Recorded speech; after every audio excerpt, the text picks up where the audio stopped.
Bismillahirrahmanirrahim. Assalamualaikum warahmatullahi wabarakatuh. Waalaikumsalam warahmatullahi wabarakatuh. Para pemirsa Hikmah Fajar, pada pagi hari ini kembali kita Hikmah Fajar bersama Bang Imad. Kita bersyukur kepada Allah Subhanahu wa taala atas karunia nikmat yang telah dilimpahkan kepada kita.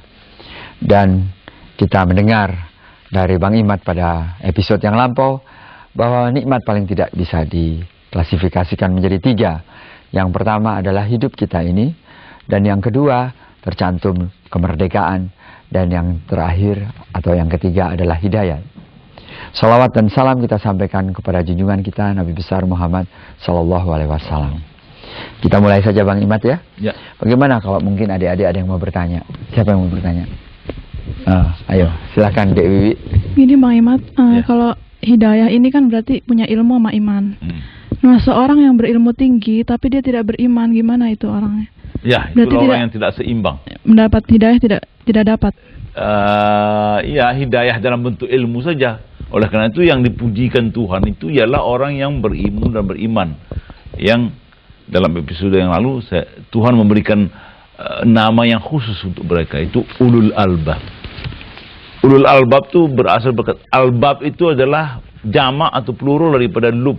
Lub itu artinya isi atau inti atau teras, bahagian dalam daripada segala sesuatu. Jadi ulul albab adalah orang yang tidak puas menengok yang zahir. Dia ingin mengetahui apa yang ada di dalam sesuatu.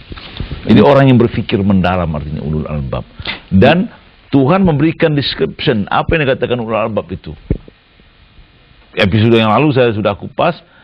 Tuhan mengatakan dalam surah Ali Imran 191 yang menerangkan arti ulul albab ialah alladzina yadhkurunallaha qiyaman wa qu'udan wa 'ala junubihim. Ulul albab ialah mereka yang zikir terkenang kepada Allah tegak duduk maupun berbaring. Di dalam setiap posisi dia terkenang kepada Allah, tidak pernah lupa.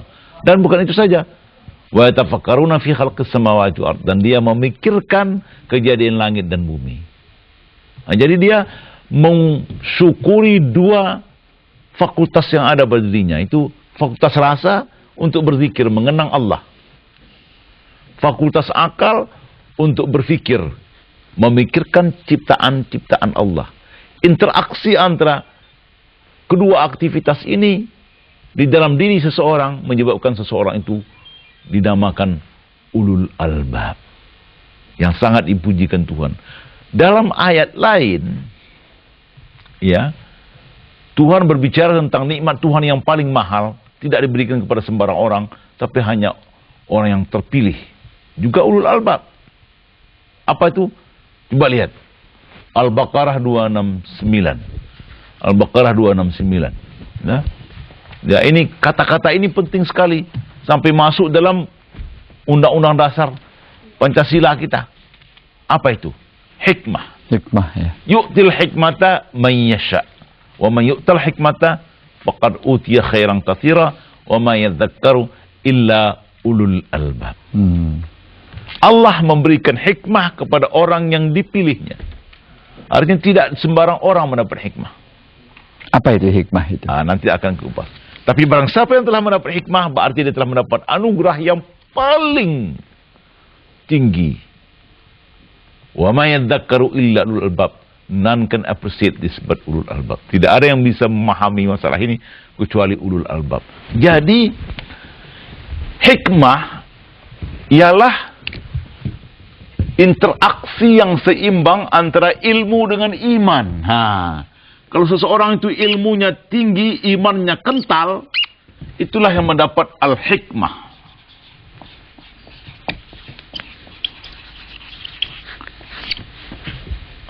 Al-hikmah.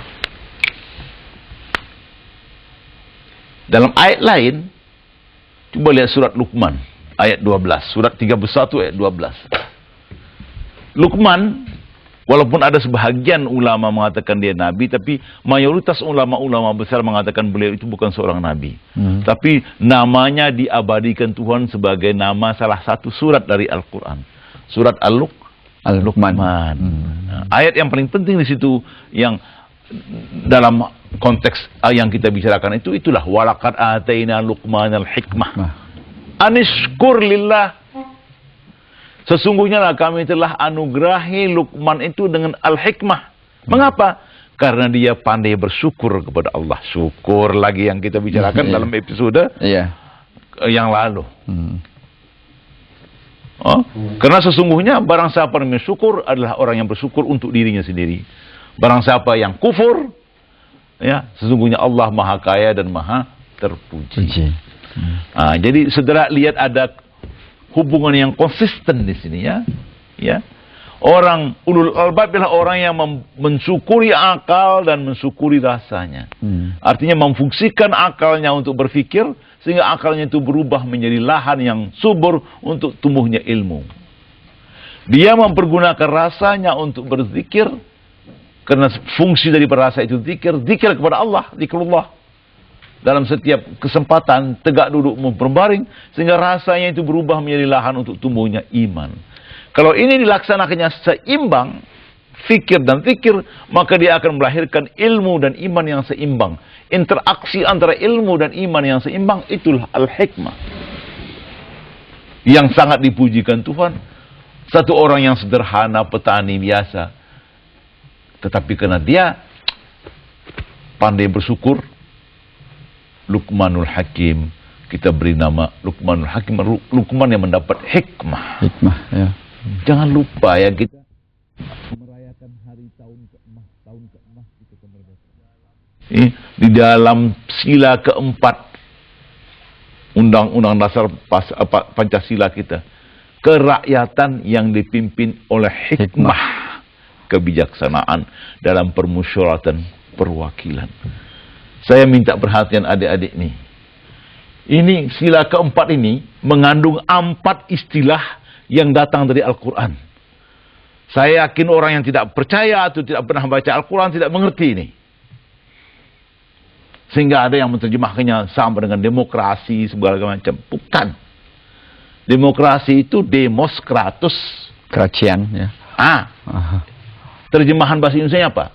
Kratos itu kan daulat. Daulat, ya. Kedaulatan rakyat. Tapi dalam Pancasila tidak ada kedaulatan rakyat. Yang ada kerakyatan yang dipimpin oleh hikmah. Rakyat itu istilah Quran. Ra'iyu itu pemimpin artinya. Nanti kita akan kupas bahwa manusia diciptakan Tuhan memang jadi khalifah. Tapi rakyat yang dipimpin oleh hikmah. Kerakyatan yang dipimpin oleh hikmah. Pemimpin yang dipimpin, ya. Artinya ia dipimpin oleh hikmah yang ada di dalam dirinya itu. Yaitu keseimbangan antara akal dan rasa. Sehingga melahirkan iman dan ilmu yang seimbang. Orang yang ilmunya tinggi tidak ada imannya berbahaya sekali. Karena dengan ilmunya dia pergunakan untuk menghancurkan dunia dan sebagainya. Menguasai dunia dan bisa memperkosa orang-orang yang lemah dan sebagainya. Sebaliknya juga orang yang beriman tapi tidak berilmu, tidak ada gunanya. Dia tidak bisa berproduksi apa-apa. Contohnya orang yang berilmu tapi tidak beriman. Itulah para dokter yang merokok. Ya, dia tahu itu, dia tahu secara ilmiah bisa buktikan bahwa rokok itu penyebab kanker, rokok itu penyebab penyakit jantung, rokok itu penyebab sakit ini, segala macam dia tahu. Tapi dia tetap juga merokok. Inilah dokter yang ilmunya tidak powerful enough to control himself. Tidak kuat. Ya. Orang Inggris mengatakan knowledge is power, tapi bagi dokter yang merokok tidak berlaku itu knowledge is power. His knowledge is powerless. Ya, ilmunya tentang bahaya rokok itu tidak membuat dia stop. Mengapa? Imannya nggak ada. Imannya tipis. Orang yang imannya kental tidak berilmu, inilah kau baca doa di setiap kenduri. Dia cari makan nggak bisa. Akhirnya anjurkan orang supaya kenduri banyak-banyak supaya dia sering diundang. Sehingga orang dipaksanya supaya setiap hari, hari ke-7, hari ke-10, hari ke-100, orang meninggal sudah meninggal bapaknya harus jual tanah lagi untuk bisa menjamu lebay-lebay untuk baca doa. Inilah. Ini tradisi. Jadi lintah darat dia. Iya. Ini tradisi-tradisi yang harus diluruskan ya. Diperbaiki, ya. Terus terang saja saya katakan hati-hati dengan lintah darat ini. Einstein, Bang Imad. Einstein pernah mengatakan bahwa ilmu tanpa iman itu menjadi Ilmu buta. tanpa iman dia bilang Menjadi buta ya. buta ya, buta. Iman tanpa ilmu lumpuh. Lumpuh ya, Ya, memang betul itu. Ya. Religious. Einstein pun berani mengatakan begitu. Itulah saya kadang-kadang tanya, apa dia baca Quran apa enggak itu. Mungkin dia itu mendapatkan hikmah itu. Iya. Ada interaksi. Ya. Ya, jelaskan. Ada lagi pertanyaan? Bibi, ada Ayo, yang mau bertanya? Ini nih, adek ini mau bertanya. Maaf Bang, terus kalau begitu kita rugi gitu kalau tidak bisa mendapatkan hidayah atau hikmah gitu ya. Terus misalnya bayi-bayi yang baru lahir yang meninggal atau masih anak-anak yang meninggal gitu, kita kan tidak merasakan kemerdekaannya gitu, terus tidak mendapat hidayah. Bayi yang lahir dikatakan kullu mauludun yuladu ala fitrah. Setiap anak yang lahir dilahirkan dalam keadaan fitrah. Dia belum berdosa. Mumayyiz itu belum berdosa.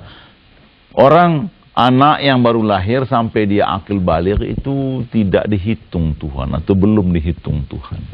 Kalau dia meninggal dia masuk surga langsung. Jadi nggak rugi kan? Nggak rugi. Itulah kasih sayang Tuhan. Nah, tapi kalau Anda, saya kira saudara, umur saudara berapa sekarang? 21. 21. Belum baca Quran? Bisa baca? Belum? Bisa. Alhamdulillah. Bagus. Kalau belum bisa baca Quran, saudara rugi 11 tahun. Berapa? 21 dikurang 14. Ya, baru 7 tahun. Iya. Kalau yang itu misalnya pra-remaja gitu, SMP gitu. Itu kan dia kan sudah tahu ini salah, ini benar. Tapi Ya, kan dia belum balik. Ya. Gitu. Pokoknya laki-laki itu dianggap akil baligh kalau dia kira-kira umurnya 14 atau 15 tahun. Ya, wanita lebih cepat karena wanita lebih cerdas laki-laki. Ya, umur 11, 12 sudah dianggap akil baligh wanita itu. Dicepatkan matangnya. Dicepatkan Tuhan matangnya. Oleh Allah. Karena memang wanita itu lebih banyak tugasnya. Oleh karena itu wanita lebih mulia dari laki. Ya. Coba saudara durhaka kepada ibu, wah, masuk neraka langsung itu. Ya. Ibu itu harus dihormati 3 kali bapak, tahu nggak? Ya. Ya.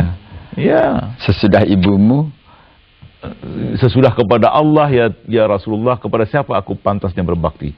Ummuka, kata Rasulullah. Sudah itu ya Rasulullah, ummuka. Sudah itu ya Rasulullah, ummuka. Sudah itu baru abuka. Ya. Jadi ibu itu 3 kali. Jadi kalau saudara nanti punya penghasilan ngasih ayah 100.000, ibu 300.000. Gitulah kasarnya.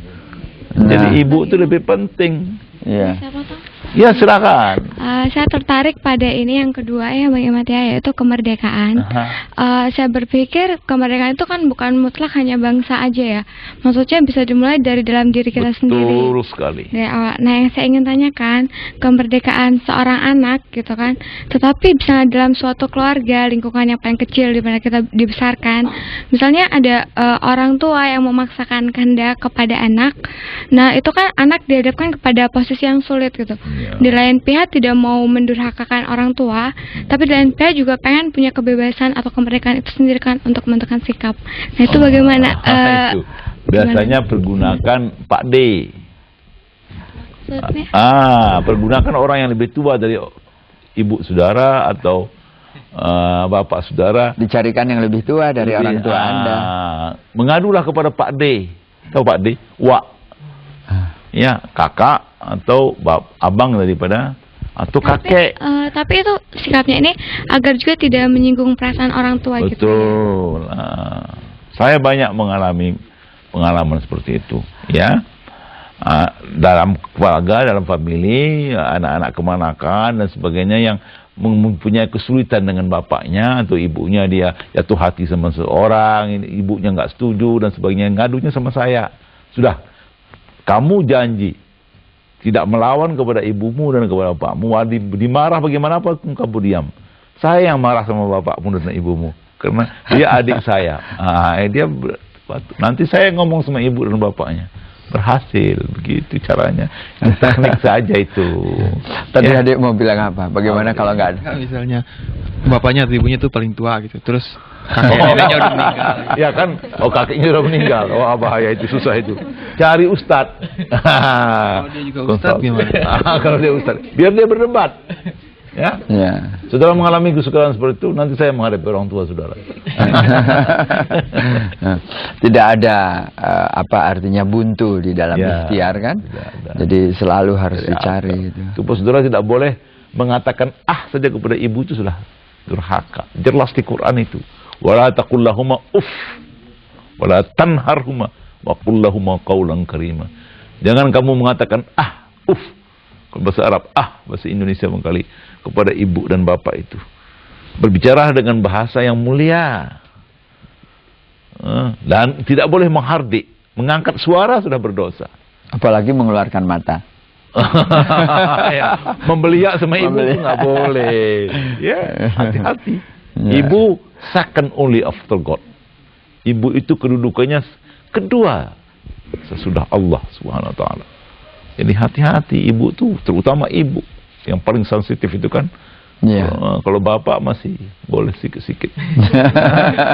Kalau anak saya kalau berdebat sama melawan atau mendebat sama ibunya, saya langsung marah. Bang Imat, mendebat sama saya. Kalau gini Bang Imat ya, kita tuh diberi kemerdekaan udah sama Allah ya. Tapi dengan keadaan yang sekarang gitu ya, banyak pekerjaan yang menuntut kayaknya kemerdekaan kita tuh dikurangi gitu loh. Seperti misalkan kita kerja yang sama yang non muslim gitu ya. Mereka menuntut jam kerja kita bukan dari jam segini sampai jam segini. Saya bayar segini tapi kamu kerja jam segitu gitu. Kalau kamu mau ambil, kalau enggak keluar gitu. Kalau itu gimana tuh? Ya, saudara sudah tidak lagi merdeka. Sekali saudara tekan satu kontrak begitu, saudara sudah tidak merdeka lagi, terikat pada kontrak itu. Itulah pentingnya. Ini pertanyaan saya yang berikut ini akan bisa menjawab pertanyaan saudara itu. Tapi saudara harus jawab dulu pertanyaan saya ini. Saudara ngerti tidak klasifikasi ini? Mana ya? Seluruh hidup nih, seluruh aspek hidup apapun itu termasuk salah satu di antara tiga ini. Ya, apapun. Masuk atau dia termasuk ke sana atau ke sini atau ke sini. Umpamanya uang. Uang itu bisa masuk ke tiga-tiganya, tergantung kepada bagaimana sikap kita terhadap uang itu. Ya. Sekarang saya tanya saudara. Ya. Kalau saudara dapat uang 1 miliar sekarang ini. Ya. Saya kasih uang, ada seorang kaya kasih uang 1 miliar. Apa yang saudara pergunakan dengan uang itu? Ayo, siapa? Adik, kalau punya 1 miliar. Apa kira-kira? Akan saudara pergunakan untuk apa itu uang? Ya untuk apa? Tabung kan, tabung simpan aja gitu, suatu bunganya untuk apa? Apa yang terpikir oleh saudara pokoknya? Apa yang terpikir oleh saudara kalau dapat uang 1 miliar? Ya masa depan itu artinya apa? Beli apa? Membeli rumah. Kalau beli rumah masuk kemari dia. Saya ini umur saya sudah 64 tahun. Kalau ada yang ngasih uang sama saya 1 miliar sekarang ini, saya sekolah lagi saya. Betul. Dapat saya ingin belajar filsafat sekarang ini. Memperdalam lagi pengetahuan agama saya tapi dalam filsafat. Maka kalau saya dapat 1 miliar, saya larinya kemari. Ini yang paling mahal sudah. Menambah ilmu dan ilmu itu tidak pernah habis. Paham tak maksudnya? Kalau saudara pikirnya memelihara hidup, membeli rumah, itu masuk kemari itu. Rumah itu kan kebutuhan ini. Nah inilah dia masalahnya. Perlu ini saudara mengerti betul. Itu Bang Imat ya. Pemilihan-pemilihan terhadap kalau memiliki sesuatu, apa yang menjadi pemilikan itu kadang-kadang juga sangat dipengaruhi oleh nilai sosial. Inilah nilai ini. Ya. Nah, sekarang saya tanya saudara. Andai kata saya ini seorang Superman yang jahat, ya, misal saja ini hypothetical question, ya, pertanyaan hipotetis. Taruhlah saya ini Superman yang jahat, yang artinya tidak mungkin saudara lawan, ya. Nah, sekarang saya bilang pada saudara, pilih antara ini dengan ini, yang mana saudara korbankan? Saudara korbankan ini untuk supaya hidup, atau saudara korbankan ini supaya dapat ini? Mana, Dek?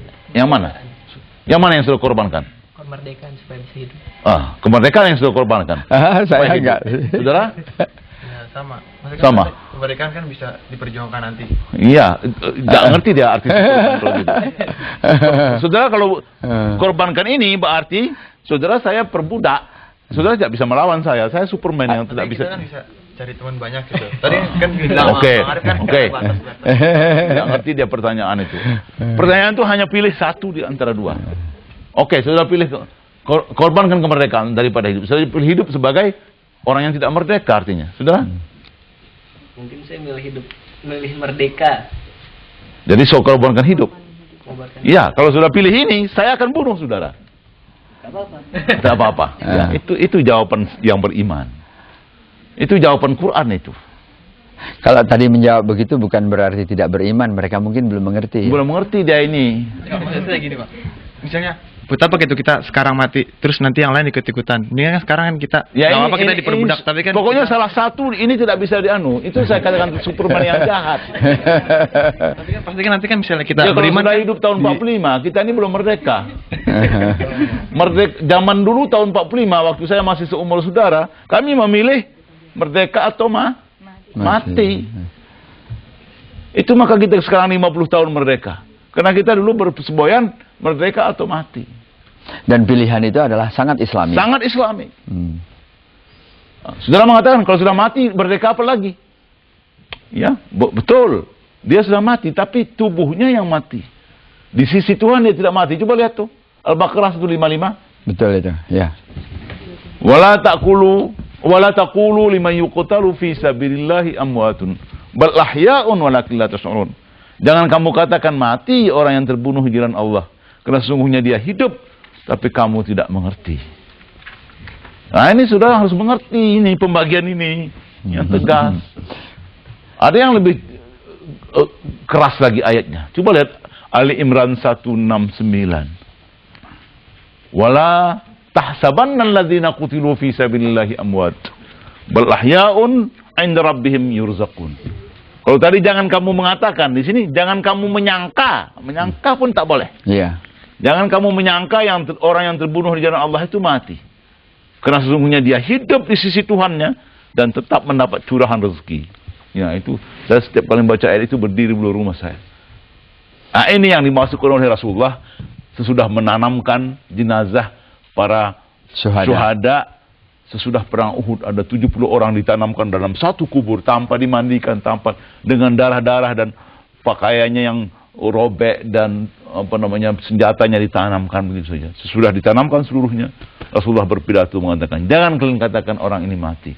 Karena tadi datang burung dari surga menjemput arwahnya, sekarang mereka itu berpesta pora di hadapan Tuhan. Nah, itu. Luar biasa itu ya. Luar biasa itu. Ini semangat ini yang anak muda sekarang barangkali kurang punya itu. Sampai lebih pilih hidup daripada merdeka. Bagaimana sudah mau merdeka kalau begitu? Merdeka itu demikian mahalnya dibandingkan dengan hidup. Ini begini, salah pengertian masalah hidup itu. Dikira hidup itu adalah hidup ya seperti kita yang belum mati ini. Iya. Padahal kalau jangan sangka bahwa mereka mati, sebetulnya mereka masih hidup. Nah itu kepercayaan bahwa ada hidup sesudah mati deh mungkin yang harus lebih ditingkatkan gitu. Masih ada waktu? Ada 3 menit saya lagi. ingin tanya, kalau ini dengan ini yang harus dipilih, saya Superman. Sekarang sudah tahu pasti milih yang mana. Mana yang sudah korbankan? Coba. Kemerdekaan ini dikorbankan. Betul. Dalilnya siapa? Dalilnya apa? Coba surat Yusuf ayat 33. Surat 12 ayat 33. Buka. Jangan ditutup Quran itu. Surat Yusuf surat 12.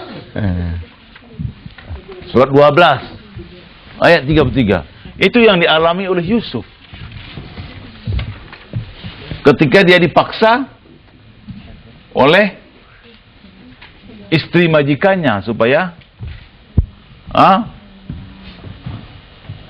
melakukan perbuatan yang tidak senonoh dengan dia.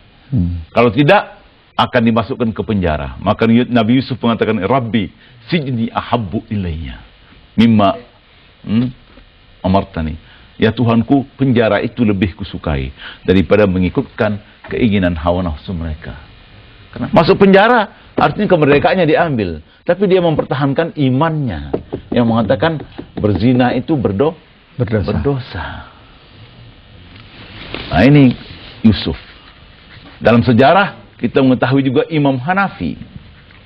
Imam Hanafi pilih masuk penjara daripada menjadi mufti yang korup.